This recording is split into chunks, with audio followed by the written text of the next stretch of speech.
बिस्मिल्लाहिर्रहमानिर्रहीम। अस्सलाम वालेकुम डियर स्टूडेंट्स, प्रीवियस वीडियो में हमने कुछ ब्रांचेस डिस्कस की थी केमिस्ट्री की, तो कुछ ब्रांचेस हमारी रिमेनिंग हैं। आज हमने वो डिस्कस करनी है। आज जो हमारी फर्स्ट ब्रांच है केमिस्ट्री की जिसको हमने डिस्कस करना है वो है हमारे पास न्यूक्लियर केमिस्ट्री।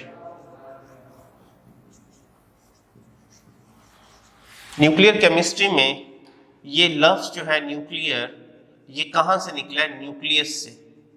न्यूक्लियस क्या है? किसी भी एटम के सेंटर को कहते हैं, और इस सेंटर में प्रोटॉन्स और न्यूट्रॉन्स मौजूद होते हैं।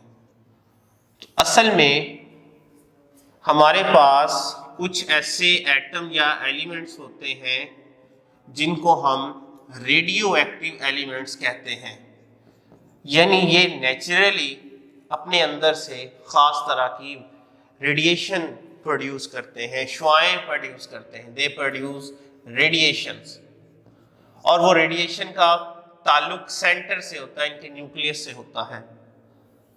हम क्या करते हैं, इनसे निकलने वाली रेडिएशन को डिफरेंट पर्पसेस में यूज़ कर लेते हैं, इनके डिफरेंट यूज़ कर लेते हैं। तो केमिस्ट्री की वो ब्रांच जिसमें हम किसी एटम से निकलने वाली रेडिएशन का यूज क्या हो सकता है ये स्टडी करते हैं, वो कहलाती है हमारे पास न्यूक्लियर केमिस्ट्री। अब कुछ इसके बारे में और देखते हैं, इसकी एप्लीकेशन कहाँ कहाँ हो सकती हैं कि मुख्तलिफ रेडियो एक्टिव एलिमेंट मुख्तलिफ तरह की रेडिएशन प्रोड्यूस करते हैं, तो उन रेडिएशंस को हम इस्तेमाल करते हैं। जैसे एक है हमारे पास टेक्निक जिसे हम रेडियोथेरेपी कहते हैं। इस रेडियोथेरेपी में क्या किया जाता है? कैंसर के मरीजों का इलाज किया जाता है। कैसे? जिस जगह कैंसर होता है वहाँ रेडिएशन डाली जाती हैं, और वो रेडिएशन उस कैंसरस पार्ट को रिकवर करती हैं, यानी बॉडी के जिस हिस्से में कैंसर होता है उसको ये डायग्नोस करना या ट्रीट करना, इसके लिए हम इसे यूज़ करते हैं। तो और भी यूज़ है इसका। इन्हीं रेडियो एक्टिव एलिमेंट्स को हम इलेक्ट्रिसिटी बनाने में यूज़ करते हैं, यानी इलेक्ट्रिसिटी जनरेशन, बिजली बनाने के लिए हम रेडियो एक्टिव एलिमेंट्स को बड़े पैमाने पर यूज़ करते हैं। अब वो कैसे यूज़ करते हैं? चूँकि ये रेडिएशन बेसिकली एनर्जी होती है। रेडिएशन क्या है? बेसिकली एनर्जी है। इस एनर्जी से हम क्या करते हैं? पानी गर्म करते हैं, और उस पानी से क्या बनाते हैं? स्टीम बनाते हैं। ये जो स्टीम होती है, ये बड़े बड़े जो टरबाइंस लगी होती हैं, ये उन टरबाइंस को मूव करवाती है, रन करवाती है, और वो जो टरबाइन है उनके पीछे जनरेटर लगे होते हैं, तो जनरेटर स्टार्ट हो जाते हैं। वो जनरेटर जो स्टार्ट होते हैं तो वो क्या प्रोड्यूस करते हैं? वो इलेक्ट्रिसिटी प्रोड्यूस करते हैं। तो डायरेक्टली और इनडायरेक्टली हमें बिजली हासिल हो जाती है, और उसके लिए हमें जनरेटर जो रन करना पड़ता है, टरबाइंस स्टार्ट करते हैं, और टरबाइंस को स्टार्ट करने के लिए स्टीम की ज़रूरत होती है, और स्टीम वाटर से प्रोड्यूस होती है, और वाटर को हीट अप करने के लिए जो एनर्जी मिलती है वो रेडियो एक्टिव एलिमेंट दे रहा होता है। हम रेडियो एक्टिव एलिमेंट को तोड़ते हैं, टूटने पर वो उन्हें हम फिशन रिएक्शन का नाम देते हैं। फिशन रिएक्शन होते हैं और उनसे बहुत huge amount of energy produce होती है, जिसको आगे फिर यूज़ किया जाता है। So this is called radiography, radio activity, या इस ब्रांच को हम न्यूक्लियर केमिस्ट्री कहेंगे। उसके बाद हम बात करें, नेक्स्ट जो ब्रांच है हमारी वो है इन्वायरमेंटल केमिस्ट्री। यानी ये आपको इसके नाम से जाहिर हो गया कि इसका ताल्लुक किससे है? माहौल से है। तो असल में माहौल के अंदर लिविंग फैक्टर भी मौजूद है, यानी कि इंसान, जानवर, पौधे, ये सब लिविंग है, और नॉन लिविंग फैक्टर भी मौजूद है, यानी कि हवा, पानी, मिट्टी। इन सब का आपस में relationship of different components of environment, ये स्टडी करना,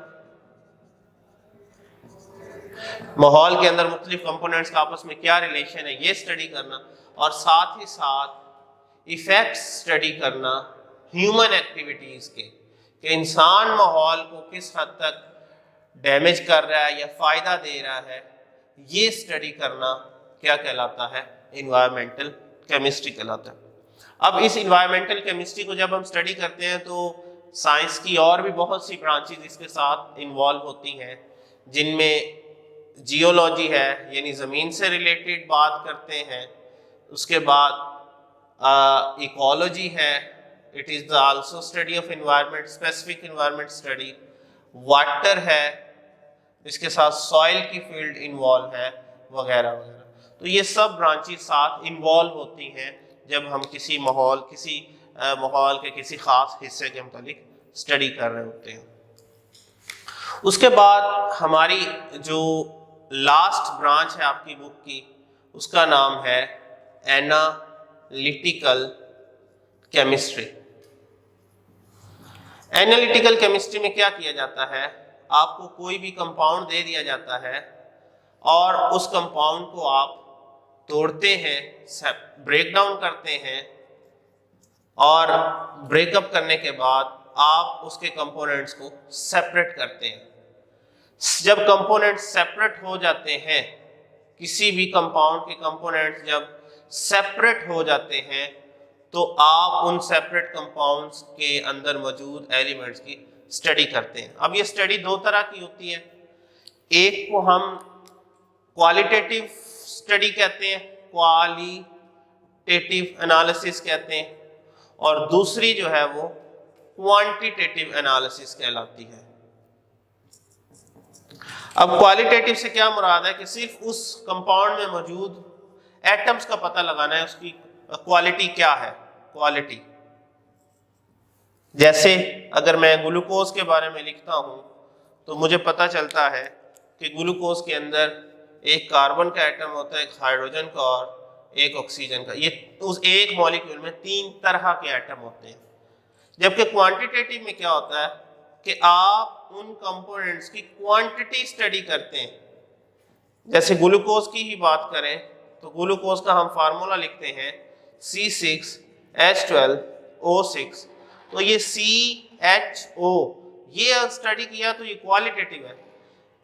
जबकि एक मॉलिक्यूल में कितने कार्बन है, 6 कार्बन है, कितने हाइड्रोजन है, 12 हाइड्रोजन है, कितने ऑक्सीजन है, 6 ऑक्सीजन है। तो ये जो नंबर ऑफ एटम्स फाइंड किए हैं हमने, नंबर ऑफ एटम्स डिटरमिन किए हैं, ये स्टडी कहलाती है क्वांटिटेटिव एनालिसिस।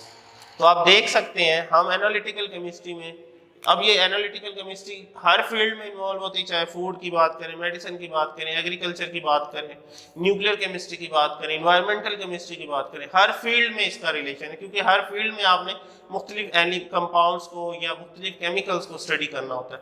तो आपको पता लगाने के लिए कि कौन सा कंपाउंड में कौन कौन सा एटम कितना कितना है, कौन कौन सा फाइंड करना, ये सवाल का जवाब फाइंड करना क्वालिटेटिव एनालिसिस है। जबकि कितना कितना है, कितनी कितनी उसकी तादाद है, ये फाइंड करना क्वांटिटेटिव एनालिसिस है। तो इस लिहाज से ये दोनों जो है एनालिसिस जब किए जाते हैं तो केमिस्ट्री की ये ब्रांच कहलाती है एनालिटिकल केमिस्ट्री। तो ये आज की थर्ड जो है हमारी ब्रांच है, और ओवरऑल हमारी जो टोटल ब्रांचेस हैं वो हमने अपनी प्रीवियस वीडियो को मिला के डिस्कस कर ली हैं। तो इंशाल्लाह जो नेक्स्ट टॉपिक होंगे वो हम इंशाल्लाह अगली वीडियो में डिस्कस करेंगे। तब तक के लिए अपना ख्याल रखिएगा। अल्लाह हाफ़िज़।